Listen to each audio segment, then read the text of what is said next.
중에 잘 알려진 이야기입니다. 지금은 돌아가셨지만 우리나라의 존경받는 목사님 중 한경직 목사님이 계십니다.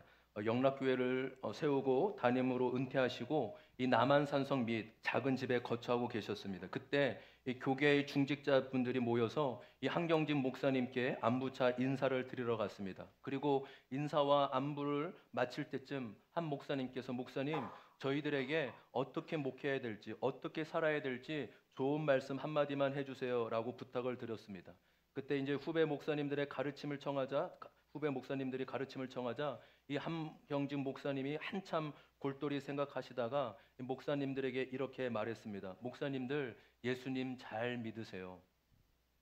모든 사람을 당황케 하는 유명한 일화입니다.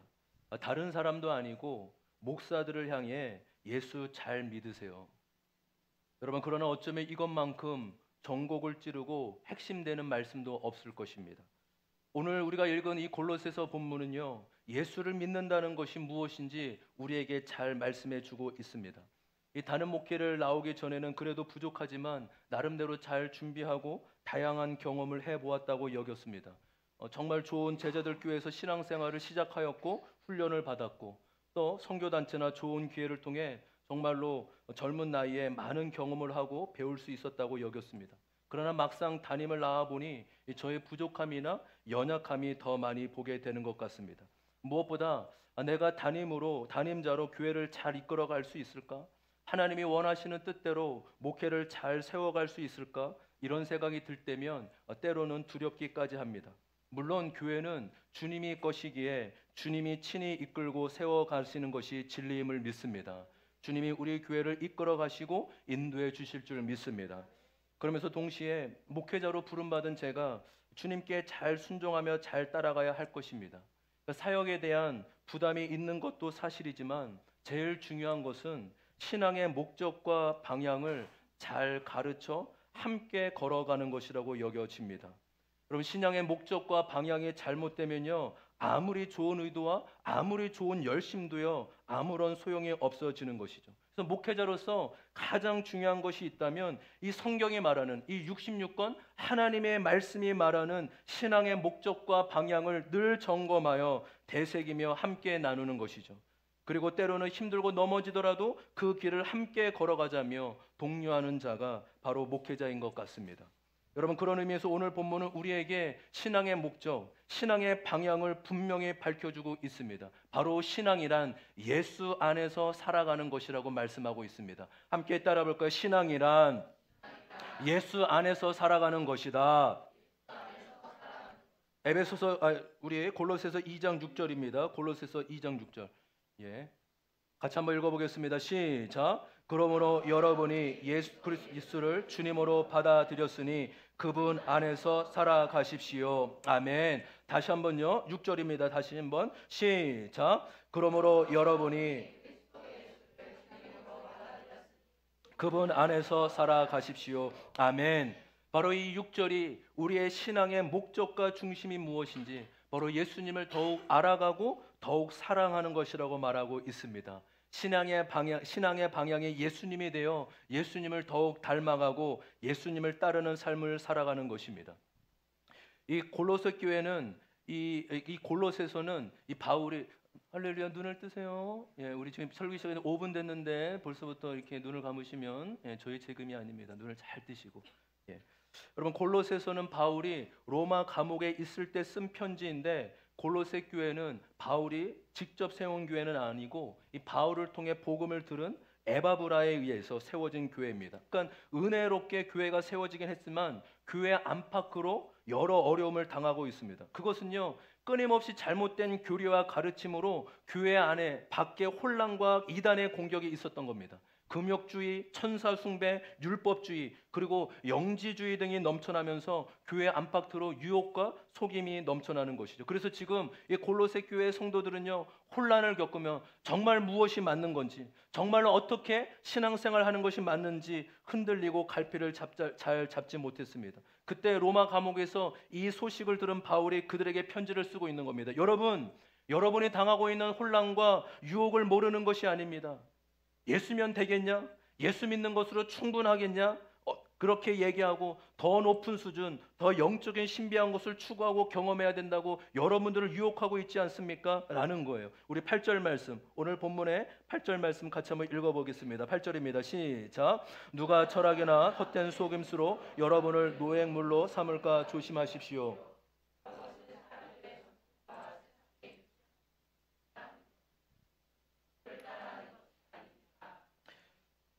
철학이나 속임수, 이것은 지식으로 잘 포장된 사상 체계를 말합니다. 믿음으로만 되겠냐? 뭔가 더 깊은 수준의 지식과 깨달음을 통해 나아가야 된다라는 것이죠. 그 당시에 이 영지주의가 크게 영향을 미쳤는데, 이 영지주의란 영은 신성하고 거룩한 것이고 육은 세상적이고 좋지 않은 것으로 여겼습니다. 그래서 이 깊은 진리를 깨달은 자, 이 소수만 구원을 얻을 수 있도록 주장하였습니다. 근데 여러분 8절 말씀을 주목해 보십시오. 이 모든 것들은, 철학과 이 모든 것들은 인간들의 전통이요 인간들이 만들어낸 것이라고 말합니다. 그것이 아무리 고상해 보인다 하더라도 사람이 만든 것이지 하나님으로부터 온 것이 아닌 것입니다. 여러분, 하나님으로부터 오신 분은 친히 예수 그리스도밖에 없음을 믿습니다. 인간의 죄의 문제, 이 죽음의 문제를 해결하실 수 있는 분은 오직 하나님으로부터 오신 예수님밖에 없습니다. 그래서 지금 교회 안팎의 유혹과 속임을 당하고 있는 골로새 성도들에게 바울이 한 가지만 얘기하고 있는 겁니다. 여러분, 예수님의 복음이면 충분합니다. 예수님의 십자가면 충분합니다. 예수님이 다 이루셨고 예수님의 십자가로 인해 구원이 임하게 되었습니다. 그러니 더 이상 흔들리지 말고 예수님을 붙들고 예수님 안에서 살아가십시오. 이것이 바로 골로새서를 쓰는 목적이고 이 편지의 내용인 것입니다. 여러분, 오늘날의 교회도 마찬가지입니다. 우리가 교회의 문화, 또 기독교의 문화에 익숙해지는 것보다 더 중요한 것이 있습니다. 그것은 내가 그리스도와 어떤 관계를 맺고 있는지, 예수 그리스도를 진정으로 믿고 받아들였는지를 늘 살피며 확신 가운데 거하는 것입니다. 단지 교회를 다니고 주일날 예배 드리고 교회 문화에 익숙해지는 것이 중요한 것이 아니라 그리스도와 진정한 생명의 관계를 갖고 있는지가 본질인 것이죠. 수요 예배 때 잠깐 말씀을 드렸습니다. 전 교회 청년의 군대 휴가를 맞아 잠깐 인사한다고 왔습니다. 이제 신학교를 졸업하고 이제 늦게 갔어요. 25살 정도 됐는데 군대 생활도 물어보고 또 제대 후에 무엇을 할지 이런 얘기를 나누다가 이 또래 교회 친구들에 대해 물어봤습니다. 정인아, 애들 교회 다 잘 나오고 있니? 누구 뭐 대여섯 명, 다섯 여섯 명 뭐 많이 물어봤습니다. 요즘 교회 잘 나오고 있냐 물어보자. 목사님, 친구들 교회 안 나온 지 한참 됐어요. 제 또래 중에 교회에 남아있는 친구들이 많지 않아요. 그 말을 듣고 참 마음이 안타까웠습니다. 그 중에 어떤 친구는요, 장로님 아들이고 목자 자녀이고 직분자 자녀도 꽤 됩니다. 신앙생활을 1, 2년 한 게 아니라 모태신앙이고 20년 넘게 신앙생활을 한 거거든요. 근데 청년이 되고 대학에 가고 취업을 하면서 다 신앙을 잃어버리고 교회에 나오지 않는다는 겁니다. 여러분, 어떻게 그럴 수 있어요? 물론 청년 때 세상에 노출되면서 잠깐 신앙을 잃고 교회에 못 나올 수도 있죠. 근데 그 시간이요 3년이 지나가는 거래요. 교회에 만나면요 교회에 대한 마음이 하나도 없는, 하나님에 대한 마음, 야, 하나님 정말 계시냐? 하나님 정말 믿어야 되냐? 그동안 10년 동안 교회를 다니며 말씀을 들은 게 무엇일까요? 수많은 수련회와 찬양팀도 섬기고 그런 열심은 도대체 무엇이에요? 어떻게 이런 일이 일어난 거예요? 우리 다음 세대 친구들 잘 들으세요. 저의 자녀들도 잘 들어요. 목회자 자녀? 여러분, 장로도 장조도 교회 생활을 아는 사람이 참 많다고요. 왜 그렇습니까? 교회만 다니는 게 중요한 게 아니라 예수님을 만나고 믿음의 확신 가운데 거하는 것이 본질임을 믿습니다. 할렐루야. 내가 정말 예수님과 어떤 관계를 맺고 있는지, 예수님을 왜 믿어야 되는지, 예수님의 사람으로 왜 살아가야 되는지 그 신앙의 본질을 놓치지 않기를 바랍니다.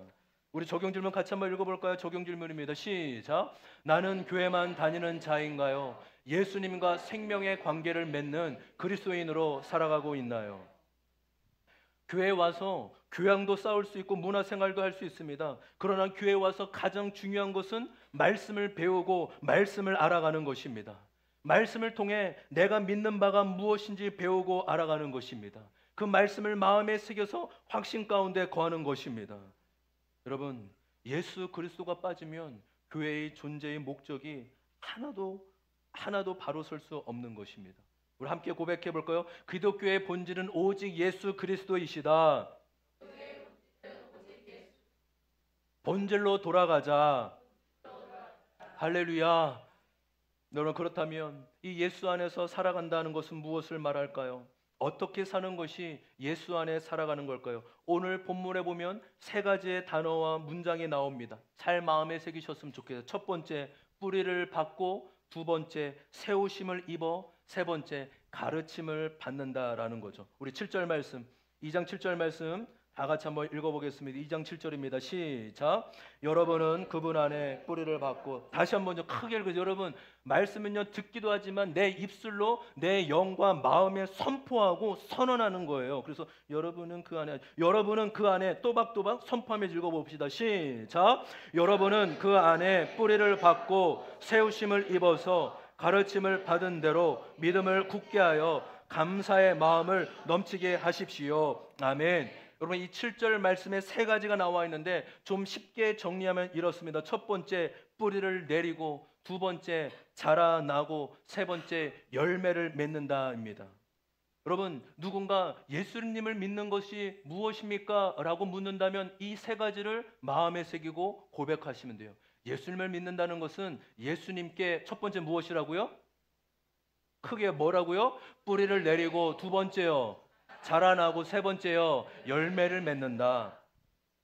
제가 한 주간 이 말씀을 어떻게 잘 쉽게 설명하고 전할까 생각했는데 모션을 하면 좋겠다. 근데 모션이 아무리 생각해도 안 나서 그냥 유치하지만 한번 따라해 주셨으면 좋겠어요. 뿌리를 내리고, 이렇게 합시다. 그냥 뿌리를 내리고 자라나고. 이렇게 하면 너무 재미없잖아요. 좀 이렇게 자라난다, 이렇게 해볼게요. 좀 손바닥 이렇게 자라나고, 열매를 맺는다, 그냥 풍성하다. 그렇죠? 그러니까 이것만 세 가지, 오늘 말씀의 결론은 이거예요. 세 가지. 뿌리를 내리고 자라나고 열매 맺는다. 여러분, 예수님 믿는 게 무엇입니까? 예수님께 뿌리를 내리고, 다시요, 예수님 믿는 게 무엇입니까? 예수님께 뿌리를 내리고 자라나고 열매를 맺는다. 아멘. 제가 이제 오늘 식사하다가 갑자기 집사님, 예수님 믿는 게 뭐죠? 목사님, 예수님께 뿌리를 내리고 자라나고 열매를 맺는 겁니다. 이렇게 하시면 되는 겁니다. 첫 번째, 예수 안에서 살아가기 위해 예수님께 뿌리를 내려야 합니다. 나무가 생명이 있고 자라려면 뿌리가 있어야 합니다. 뿌리가 생명이죠. 뿌리가 없으면 생명도 없고 마르게 됩니다. 아무리 화려해 보이는 조화도 생명이 없습니다. 왜 그렇죠? 뿌리가 없기 때문이죠. 여러분, 결국 신앙은요, 뿌리의 문제예요. 뿌리만 분명해도 흔들리지 않습니다. 건물 건축으로 따지면 뿌리는요, 땅을 파고 기반을 다지는 기초 단계입니다. 여러분, 건축을 지을 때요, 건물을 지을 때 눈에 보이지 않는다고 이 기반 다지는 것을 소홀히 여기면 정말로 비바람이 불으면 흔들리고 무너질 수 있습니다. 기반은 깊고 넓게 팔수록 높은 건물이 세워지게 됩니다. 동일합니다. 여러분, 뿌리를 깊게 내리면 내릴수록 더 건강하게 자라고 열매를 맺게 될 것입니다. 여러분, 그렇다면 뿌리를 내린다는 것, 예수님께 뿌리를 내린다는 게 무엇일까요? 바로 2장 2절에 나와 있습니다. 2장 2절 제가 읽겠습니다. 내가 이렇게 하는 것은 여러분 모두가 사랑으로 결속되어 마음의 격려를 받고 깨달음에서 생기는 충만한 확신에 모든 풍요에 이르고, 다 같이 읽습니다. 시작. 하나님의 비밀인 그리스도를 온전히 알게 하려는 것입니다. 우리 다시 한번 하나님의 비밀부터 읽어볼까요? 시작. 하나님의 아멘. 여러분, 뿌리를 내린다는 것은 다시 말해 예수님을 온전히 알아간다는 것입니다. 예수님을 알아가는 것만큼 뿌리 내릴 수 있고 믿음이 자랄 수 있습니다. 예수님이 누구신지, 또한 무슨 일을 하셨는지 힘써 알아가야 합니다. 골로새서 1장 20절입니다. 골로새서 1장 20절 다 같이 읽어봅니다. 시작. 그분의 십자가의 피로 평화를 이루셔서 그분으로 말미암아 만물을 곧 땅에 있는 것들이나 하늘에 있는 것들이나 다 자기와 기꺼이 화해시켰습니다. 아멘. 예수님께서 이 땅에 오셔서 십자가의 죽으심으로 말미암아 하나님과 우리를 화목하고 화해하게 하셨습니다. 예수님이 십자가에 죽으시고 흘리신 피로만 우리가 하나님께 나아갈 수 있고 받아들일 수 있는 것이죠. 로마서 3장 25절입니다. 로마서 3장 25절 제가 읽습니다. 하나님께서는 이 예수를 속죄제물로 내주셨습니다. 그것은 그의 피를 믿을 때 유효합니다. 하나님께서 이렇게 하신 것은 사람들이 이제까지 지은 죄를 너그럽게 보아주심으로써 자기의 의를 나타내시려는 것이었습니다. 예수님은 이 땅에 속죄의 제물로 오신 분이십니다. 그분이 친히 우리의 죄를 지시고 십자가에 달려 속죄의 제물로 우리의 죄값을 감당하신 것입니다. 왜 속죄 제물로 화목 제물로 오셔야만 했을까요? 골로새서 1장 22절에 그 이유가 남아 있습니다. 우리 골로새서 1장 21절 다 같이 읽어보겠습니다. 시작. 전에 여러분은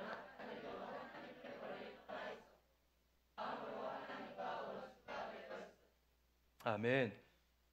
예, 우리 온라인 잘 나오나요? 예. 오늘 비가 와서 또 몸이 좋지 않은 못 오신 분이 몇 분 있는데 좀 잘 전달해 주시면 영상 집에서나 또 오후에라도 꼭 말씀 들을 수 있도록 그렇게 전달해 주시길 바라겠습니다. 여러분, 이 21절에 나오는 이 전에라는 단어가 어떤 의미입니까? 예수님을 몰랐을 때, 예수님을 믿지 않았을 때의 상태와 신분을 의미합니다. 그때는 하나님과 어떠한 상태였다고 말하고 있습니까? 하나님과 원수가 되었다라고 합니다. 여러분 잘 들으세요. 수많은 사람들은 예수님을 믿어도 되고 안 믿어도 된다고 생각합니다. 뭐 예수님 믿으면 천국 간다고 하는데 그래 너희들은 믿어. 예, 할렐루야. 괜찮아요. 우리 아이들은 다 그런 겁니다. 여러분 그냥 말씀만 저만 잘 보시면 됩니다. 예. 왜 그런지 알아요? 말씀 안 듣는 분이 한 분 계셔가지고 목사님 말씀 잘 들으세요. 똑똑똑 하는 겁니다. 예. 저는 한 분이라도 저를 잘 봐주실 때까지. 야 너희들은 믿어. 야 뭘 그렇게 전도를 하고 믿으라고 강요해. 나는 안 믿어도 충분히 괜찮다고 여깁니다. 여러분 잘 들으세요. 성경은요 중간 입장은 없다고 분명히 말해요. 믿어도 되고 안 믿어도 되고 그런 게 아니래요. 하나님의 원수냐 아니면 하나님의 자녀냐 둘 중에 하나라는 겁니다. 믿어도 되고 안 믿어도 중간 입장은 되지 않냐. 야 나 중간 입장은 돼. 아니요 그런 게 없어요. 하나님을 믿지 않으면 하나님의 원수다라고 성경은 선언하고 있습니다. 여러분 세상의 모든 나라의 가장 중범죄는 반역죄입니다. 그 나라의 주권에 대한 반역이 가장 큰 죄이죠. 이 세상은 우연히 저절로 생겨난 것이 아니라 창조주 하나님이 지으셨고 생명을 창조하셨습니다. 모든 생명의 근원이 되시며 주인이신 분이 바로 창조주 하나님이십니다. 그렇기에 가장 큰 죄는 하나님이 어디 있어? 생명이 무슨 하나님으로부터 내가 스스로 왔지. 바로 내 인생을 내 마음대로 산다는 게 뭐가 잘못이야. 이것이 가장 큰 죄라고, 이것이 가장 큰 반역죄고 교만한 죄라고 성경은 이야기하고 있는 것이에요. 착한 거, 나쁜 거 그게 문제가 아니에요. 그거는 두 번째고 성경은 너의 창조의 근원을 아느냐? 네가 어디로부터 온지 아느냐? 이것을 이야기하고 있는 것입니다. 인간은 하나님을 떠나고 업신여기며 인간의 신분과 상태는 하나님과 원수가 되었다고 합니다. 여러분 힘 있는 자와 힘 없는 자 가운데 갈등이나 다툼이 일어났다고 합시다. 누가 손해볼까요? 힘 있는 자가 손해볼까요? 힘 없는 자가 손해볼까요? 당연히 힘이 없는 자죠. 하나님과 우리의 사이가 죄로 틀어지고 원수가 되었다고 하면 우리 인간은 하나님의 진노 아래에 놓이게 된 것이에요. 이것이 로마서의 첫 번째 시작입니다. 로마서 1장 18절 말씀 같이 한번 읽어보겠습니다. 로마서 1장 18절입니다. 시작. 하나님의 진노가 불의한 행동으로 진리를 가로막는 사람의 온갖 불경건함과 불의함을 겨냥하여 하늘로부터 나타납니다. 여러분 이것이 로마서의 대선언이에요. 하나님의 진노가 하늘로부터 나타난다. 인간 위에 하늘 위에 머물고 있다. 하나님의 진노 아래 인간이 놓여 있다라는 것이 인간의 상태라는 것입니다. 여러분 하나님과 원수된 관계를 회복하는 길은 무엇입니까? 어떻게 그 진노 아래서 벗어날 수 있습니까? 오직 예수, 오직 십자가를 믿음으로만 회복할 수 있음을 믿습니다.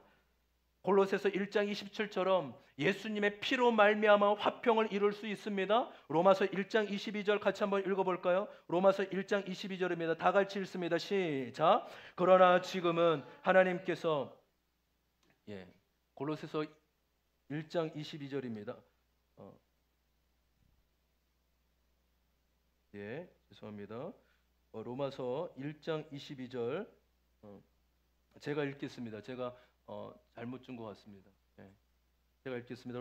골로새서 1장 20절입니다. 그러나 지금은 보세요. 21절에서는 뭐로 시작하죠?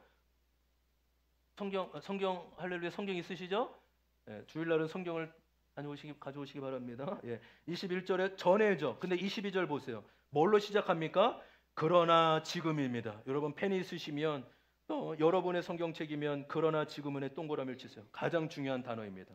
다 같이 한번 따라볼게요. 그러나 지금은, 더 크게 그러나 지금은, 다 같이 한번 읽어볼까요? 그러나 지금은 시작. 그러나 지금은 하나님께서 그리스도의 죽으심을 통하여 그분의 육신의 몸으로 여러분과 화해하셔서 여러분을 거룩하고 힘이 없기에 책망할 것이 없는 사람으로 자기 앞에 내세우셨습니다. 아멘.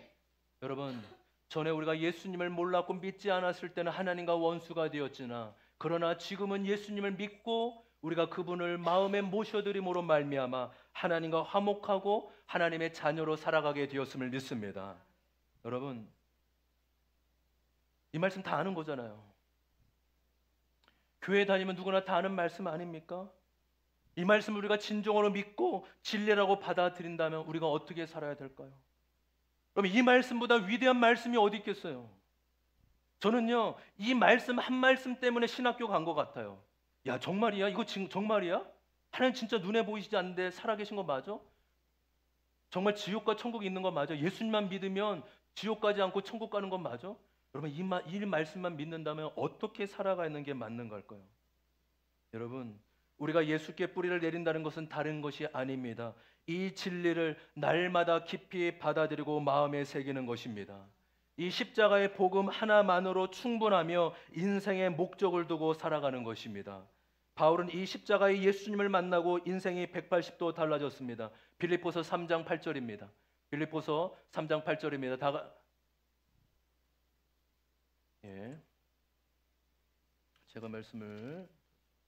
제가 잘못 줬나요? 한번 보겠습니다. 빌립보서 3장 8절 좀 잘못 나온 것 같은데 제가 읽겠습니다. 그뿐만 아니라 내 주 예수 그리스도를 아는 지식이 가장 고귀함으로 나는 그 밖의 모든 것을 해로 여깁니다. 다 같이 읽어볼까요? 시작. 나는 그리스도 때문에 모든 것을 잃었고 모든 것을 오물로 여깁니다. 나는 그리스도를 얻고. 여러분, 예수님을 만난 바울의 고백이죠. 예수님을 진정으로 만나고 나니 자신이 가진 모든 것이 배설물과 같다고 합니다. 예수님을 아는 것과 비교하니 아무것도 아니라는 거죠. 여러분, 그만큼 예수님을 만나고 아는 것이 가장 아름답고 영광스러운 것임을 믿습니다. 여러분, 저와 여러분이 어디에 뿌리를 내려야 됩니까? 오직 예수 그리스도의 복음에 뿌리를 내려야 될 줄 믿습니다. 여러분, 복음을 알되 선명하게 하십시오. 복음을 알되 깊고 넓게 아십시오. 할렐루야. 복음을 단순한 게 아니라 정말로 그것이 얼마나 선명한지, 얼마나 투명한지 그것을 받아들이고 믿는 은혜가 있기를 소망합니다. 함께 고백해 볼까요? 오직 예수. 더 크게요. 오직 예수. 오직 십자가.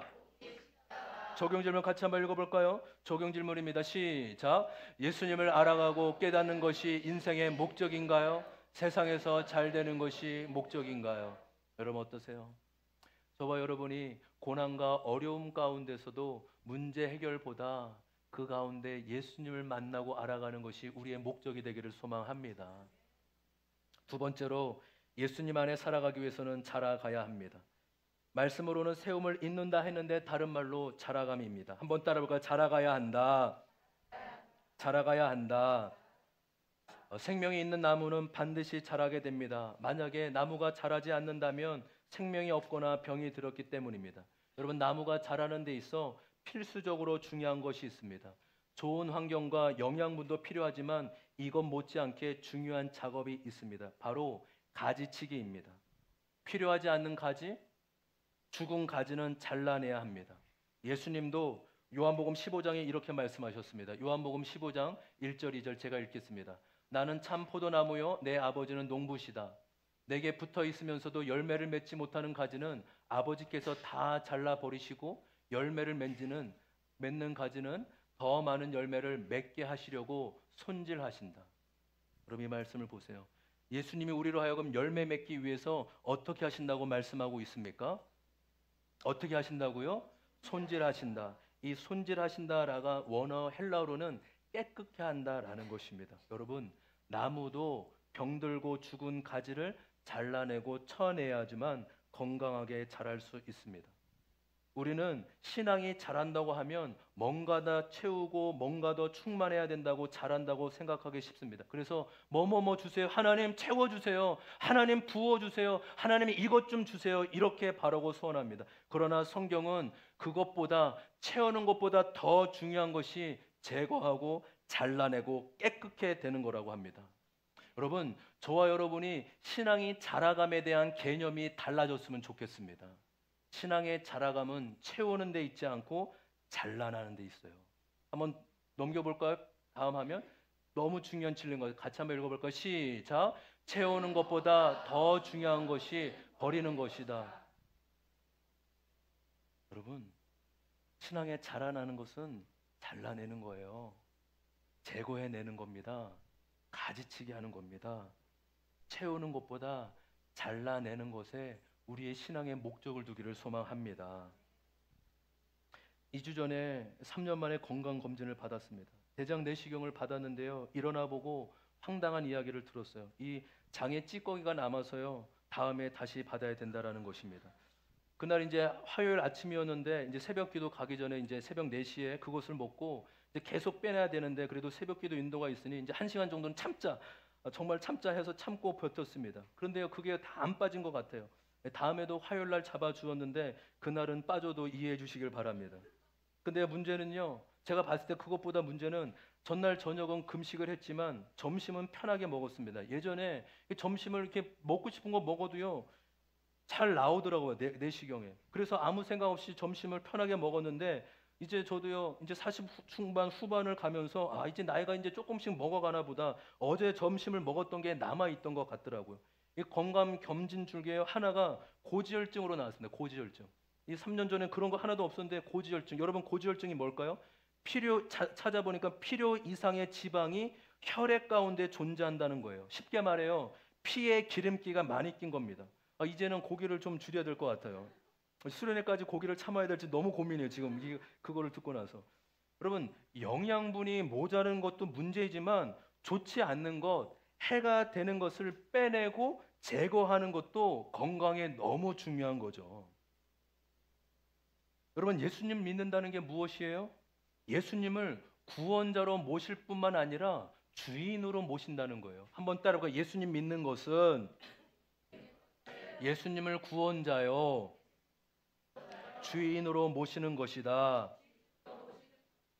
예수님을 몰랐고 믿지 않을 때는 내가 주인이 되어 내 마음대로 내가 목적이 되어 살아왔습니다. 근데 예수님을 믿고는 더 이상 내가 주인이 아니라 내가 믿는 예수님이 주인이 되어 예수님의 말씀을 듣는 것입니다. 내가 결정권자가 아니라 누가 결정권자가 되죠? 예수님이 결정권자가 되는 거예요. 그래서 예수님께 묻고 하나님께 묻고 말씀에 묻는 것이죠. 골로새서 2장 12절입니다. 골로새서 2장 12절 다 같이 너무 중요한 말씀입니다. 같이 한번 읽어보겠습니다. 시작.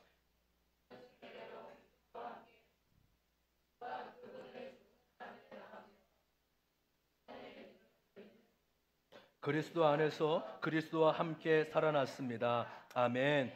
저와 여러분은 거의 다 주님의 은혜로 세례를 받았습니다. 세례가 무엇입니까? 바로 그리스도와 함께 묻혔고 옛사람이죠. 옛사람이 누구죠? 예수 없이 내 마음대로 살았던 나는 죽고 예수와 함께 새 사람이 되어 살아난 것이 예수입니다. 물속에서 죽음으로 장사되었고 다시 물 밖으로 나와 예수와 함께 새 사람으로 살아가는 것입니다. 로마서 6장 10절 11절은 이렇게 말씀하고 있습니다. 그 세례의 의미가 어떤 영적인 의미가 있는지 말씀하고 있죠. 제가 읽겠습니다. 그리스도께서 죽으신 죽음은 죄에 대하여 단번에 죽으신 것이요 그분이 사시는 삶을 하나님을 위하여 사시는 것입니다. 이와 같이 여러분도 죄에 대해서는 죽은 사람이요 하나님을 위해서는 그리스도 예수 안에서 살고 있는 사람이라는 것을 알아야 합니다. 여러분, 신앙의 신비가 바로 여기 있어요. 10절에 먼저 볼까요? 예수님께서 죄에 대해 죽으시고 하나님에 대해서 하나님을 위해 사신 것처럼 11절이요 너희도 어떻게 하라고? 이와 같이 여러분도, 여러분 예수님 믿고 세례받지 않았습니까? 그 의미가 죄에 대해서는 죽은 사람이요, 아 나는 죽은 사람이구나. 그리고 하나님을 위해서는 무엇입니까? 산 사람으로, 살아있는 사람으로 살아가라는 것입니다. 한마디로 나는 죽고 예수로 사는 사람이라는 거죠. 여러분, 이 책 다 보셨나요? 이 책 없으시면 안 돼요. 이 책은 기독교인들의 필수책입니다. 나는 죽고 예수로 사는 삶. 우리 다 있을 겁니다. 혹시 만약에 없으신 분이 계시다면 돌아가셔서 꼭 인터넷으로 주문하셔서 이 책을 꼭 읽길 바랍니다. 신앙이 정말 예수 믿는 건 무엇인지 이 한 권에 모든 내용들이 다 담겨져 있습니다.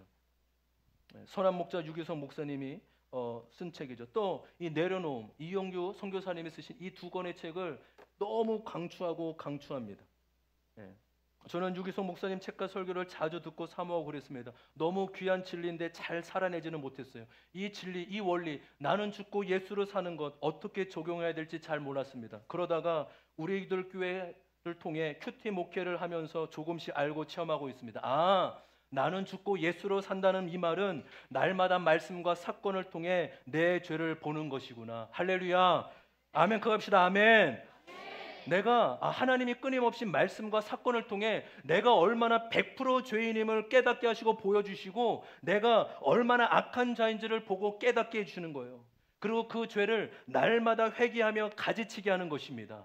회개를 통해 잘라내고 회개를 통해 가지치게 하는 것이 바로 깨끗게 되는 것입니다. 여러분, 말씀과 사건을 통해 다른 사람을 비판하고 탓하면 끝도 없습니다. 결국 말씀과 사건을 통해 내 모습을 보는 것이 관건이고 자라감의 핵심입니다. 들어야 할 말을 들었습니다. 한번 따라해 볼까요? 들어야 할 말을 들었습니다. 당신이 나보다 옳습니다. 그다음부터는 제가 혼자 할게요. 내 죄가 내 고난보다 더 큽니다. 나에게 주어진 고난은 나의 구원을 위한 섭리입니다.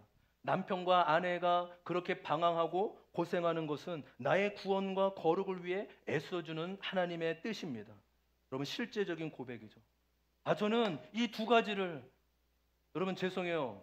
여러분 우리 교회 처음 오시는 분에게 목회 철학부터, 물론 제가 얘기할 수 있는 여러분도 우리 교회는 나는 죽고 예수로 사는 것을 살아내기 위해 몸부림치는 교회입니다. 날마다 말씀과 사건을 통해 내 죄를 보게 힘쓰는 교회입니다. 그렇게 목회의 방향과 철학을 알려주십시오. 할렐루야. 그래서 그 뜻이 아니면 나는 채우는데 목적이 있어요. 나는 더 채우고 싶어요. 그러면 여기 큰빛교회 아주 좋은 교회인데 글로 가셔도 됩니다. 물론 그렇게 말하시면 안 돼요. 여기 한번 그래도 있어 보십시오. 하나님이 부르신 뜻이 있을 겁니다. 이렇게 하셔야지. 진짜 그렇게 우리와 다 방향이 아니면 아니죠. 하나님이 그분들에게도 동일한 은혜를 베풀어 주실 줄 믿습니다. 여러분, 신앙생활은 채우는 게 아니에요. 이미 주님이 우리에게 채워주셨고 은혜를 베풀어 주셨음을 믿습니다. 버려지고 잘라내면 채워지는 거예요.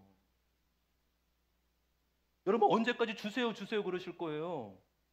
언제까지 해결해 주시오 그럴 거예요. 주님, 내 죄를 보고 잘라내게 하여 주옵소서. 날마다 내 죄를 보고 가지치게 하여 주시옵소서. 여러분, 우리가 나의 죄를 인정하는 데만서만 그치지 말고 회개하여 가지치게 함으로 깨끗함을 얻기를 소망합니다.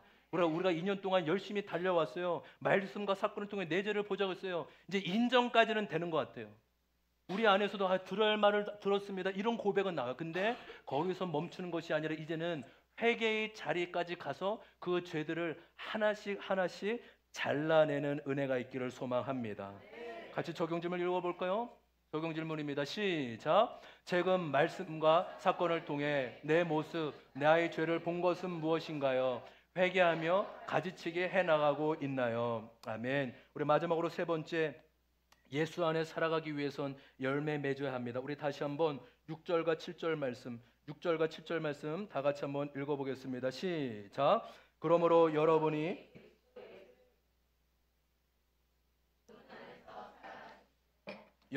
그분 안에서 뿌리를 받고 세우심을 입어서 가르침을 받은 대로 믿음을 굳게 하여 감사의 마음이 넘치게 하십시오. 아멘. 말씀으로는 가르침을 받은 대로 믿음을 굳게 하고 감사가 넘치게 하랍니다. 쉽게 말하면 열매를 맺는다는 것입니다. 여러분, 나무가 뿌리를 내리고 자라나게 되면 열매를 맺게 됩니다. 나무의 존재 목적은 결국 열매를 맺는 데 있습니다. 예수님의 말씀 요한복음 15장 8절입니다. 다 같이 읽습니다. 시작. 너희가 열매를 많이 맺어서 내 제자가 되면 이것으로 내 아버지께서 영광을 받으실 것이다. 아멘. 열매를 맺어 풍성케 하여 하나님께 영광을 돌리라 말씀하십니다. 성경이 말하는 열매 두 가지만 말씀드리고 마치려고 합니다. 먼저는 내적인 열매입니다. 이 내적인 열매는 성품과 인격으로 나타납니다. 마태복음 11장 29절 제가 읽습니다. 예수께서 그들에게 말씀하셨다. 나도 너희에게 한 가지를 물어보겠으니 나에게 마태복음 이 마 11로전데 마가복음으로 했습니다. 제가 마태복음을 우리 이번 주에는 좀 인서가 수고해졌는데 그래도 너무 귀한 친구잖아요. 중2밖에 안 된, 중3밖에 안 됐는데 교회를 너무 사랑하는 우리 인서에게 박수 한번 주세요. 아마 이제 마가복음으로 한 것 같습니다. 마태복음 21장 29절입니다. 나는 마음이 온유하고 겸손하니 내 멍에를 메고 나한테 배워라. 그리하면 너희는 마음의 쉼을 얻을 것이다. 여러분, 예수님이 어떠한 분이십니까? 예수님은 온유하고 겸손한 분이십니다. 여러분, 우리가 예수님을 믿고 모신 사람이라면 온유하고 겸손한 성품을 가져야 될 줄 믿습니다. 그렇기에 하나님은 끊임없이 우리에게 관계 훈련을 시킵니다. 왜 그렇습니까? 온유하고 겸손한 사람을 만들기 위해서요. 여러분, 관계는요, 교만한 순간 깨지게 돼요. 관계는요, 교만한 순간 하나를 이룰 수 없습니다. 여러분, 부부 사이에서도요, 교만한 순간 하나가 될 수가 없습니다. 자기 주장만 하고 자기 옳음만 내세우면 관계는 이어질 수 없습니다. 그래서 여러분, 주님은 관계 훈련을 통해 우리를 깨뜨리고 성품을 빚고 겸손하게 하십니다. 여러분, 저와 여러분이 까칠한 사람, 다가가기 어려운 사람 되지 않길 바라요. 여러분, 예수님 생각해 보세요. 예수님이 다가가기 어려우신 분이셨으면 수많은 사람들이 예수님 주변에 그렇게 많았겠습니까? 편하고 따뜻하고 온유한 분위기에 찾아가는 것입니다. 이렇게 내면이 겸손하고 온유의 성품을 닮았다면 외적으로는 성숙과 섬김의 열매를 맺어갑니다. 따라해 볼까요? 외적으로는 성숙과 섬김. 네. 여러분, 나무가 열매를 맺어 무엇을 하려는 겁니까? 많은 사람에게 유익을 하려고 섬기려고 하는 것입니다. 여러분, 섬길 때 우리는 성숙한 자로 자라가게 될 줄 믿습니다. 성숙한 자가 섬길 수 있지만 또한 섬김을 통해 성숙한 자가 되어가는 것입니다. 여러분, 교회 안에 누군가가 있다면 먼저 말을 걸고 다가가 보십시오. 힘들고 아픈 사람이 있다면 전화를 해주시거나 기도를 해주시거나 먼저 다가가고 섬기십시오. 우리가 그러면서 나도 모르는 사이 믿음이 자라가고 성숙한 자로 살아가게 될 줄 믿습니다. 여러분, 지난 주일 오후에 한 가지 예를 드리고 6분과 함께 전도사역 세미나를 다녀왔어요. 한번 3절 넘겨볼까요? 그때 간증으로 오신 분이 이 장로교 총회에서 전도상을 받은, 몇 년 동안 수백 명, 수천 명을 전도한 전도왕입니다. 이분의 간증으로 정말 이 남편에게 칼로 죽을 뻔했고 불로 탈 죽을 뻔해, 정말 고난이 너무 많더라고요. 뭐 여러 가지 고난, 힘들도 많았는데 이분이 고난을 통해 예수님을 믿고 삶이 180도 달라지면서 영혼 구하는 데 삶을 들였습니다. 옷가게를 하는데 처음에는 잘 되지 않고 힘들어하다가 예수님을 믿고 이 옷가게를 전도의 통로로 쓰임 받아야 되겠다고 여겼습니다. 그래서 오는 사람 가는 사람에게 다 예수님을 전하고 복음을 전하고 수많은 사람들로 교회로 인도했어요. 근데요, 인도는 수백 명을 했는데 남아있지 않는 거예요. 정착이 되지 않는 거예요. 전도는 이렇게 많이 하는데 왜 정착이 되지 않을까 고민을 하다가 그렇구나. 섬김이 빠졌구나. 그래서 그분이 그 다음부터 밥은 말할 것도 없고 한 달에 섬기는 비로 다른 사람을 섬기는 비도요 100만 원, 뭐 130만 원인가 150만 원을 매월 다른 사람을 섬기는 데 쓴다는 겁니다. 부자여서가 아니에요. 섬기고 싶고 전도하고 싶어서 그런 거예요. 한번 넘겨볼까요? 이분의 기도책에 지금도 기도 카드에 수백 명, 수천 명의 이름이 있는 거예요. 명단. 이 한 분의 기도 제목, 기도의 명단 VIP들입니다. 하나님께서 근데 놀랍게요, 신기하게 역사 그렇게 작은 가게를요, 이 지역 방송에 가게 홍보를 방송을 통해 하게 하시더니 또 이효리 나오는 유령단 뭐 그런 프로 있었나요? 거기에 나오게 하면서 이 옷가게가 알려지면서요, 수많은 사람들이 막 미어진다는 겁니다. 그래서 막 50평, 70평 막 큰 곳으로 이사 가게 되고 지금도 그래서 기도와 물질과 기도로 그렇게 영혼을 섬긴다고 합니다. 여러분, 저와 여러분이 길거리에 다니며 이분처럼 뭐 지나가는 사람 붙잡고 예수 믿으십시오. 예수 안 믿으면 지옥 갑니다. 이렇게 외치지 못한다 하더라도 부르신 곳에서 섬기는 자로는 살아갈 수 있지 않습니까? 좀 더 베풀고, 좀 더 나누고, 좀 더 들어주고, 좀 더 양보하고, 내가 먼저 손 내밀고, 좀 더 도와주고, 이렇게 섬기는 자로는 살아갈 수 있지 않겠습니까? 예수님이 섬김의 삶을 사셨기에 예수 믿는 자는 섬기는 자로 나아가야 될 줄 믿습니다. 마지막 적용 질문입니다. 같이 한번 읽어보겠습니다. 다 같이 읽습니다. 시작. 내적 열매, 온유와 겸손, 인격 성품과 외적 열매, 섬김과 사역에 잘 맺어가고 있는 부분과 그렇지 않는 부분은 무엇이에요? 말씀을 정리합니다. 여러분, 예수님 안에서 살아간다는 것은 무엇입니까? 예수님 안에서 뿌리를 내리고 자라가고 열매를 맺는 것입니다. 여러분, 십자가의 복음에 뿌리를 더욱 내리시기를 바랍니다. 날마다 말씀을 통해 내 죄를 보며 가지치게 해 가기를 바랍니다. 회개야말로 자라감의 비결입니다. 그리고 마지막에 여러분, 저와 여러분이 온유와 겸손한 사람, 섬김과 성숙의 열매를 맺음으로 주님께 영광 돌리고 쓰임 받는 인생이 되길 주님의 이름으로 축원합니다.